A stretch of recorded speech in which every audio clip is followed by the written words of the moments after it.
గ్రామాలలో మౌలిక సదుపాయాల కల్పనకు కూటమి ప్రభుత్వం ప్రత్యేక శ్రద్ధ వహిస్తుందని రాష్ట్ర పీయూసీ చైర్మన్ ఆమదాల వలస ఎమ్మెల్యే కూన రవికుమార్ పేర్కొన్నారు. నియోజకవర్గంలో ప్రతి గ్రామాన్ని ఆదర్శవంతమైన గ్రామాలుగా అభివృద్ధి పరిచేలా కృషి చేస్తున్నట్టు తెలిపారు. ఇందుకోసం గ్రామాలలో పూర్తి స్థాయి మౌలిక వసతుల కల్పనకు అవసరమైన నిధులు మంజూరు జరిగేలా చర్యలు చేపట్టినట్టు వెల్లడించారు.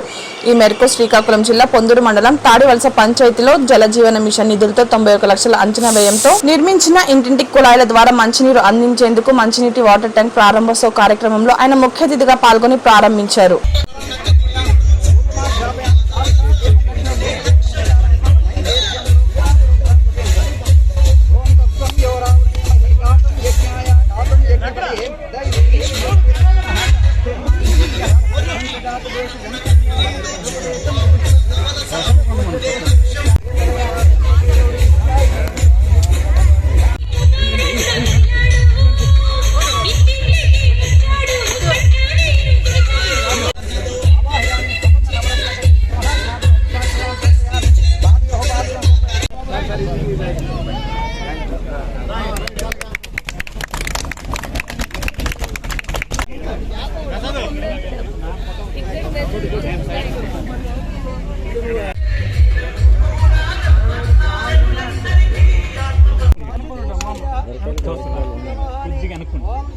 అన్న కొంచెం వెనక్కి వెళ్తే ఫోటోలు రావాలి కదా.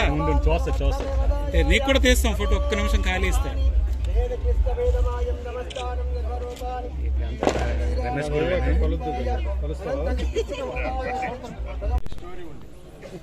అందులో గాలికి అయితే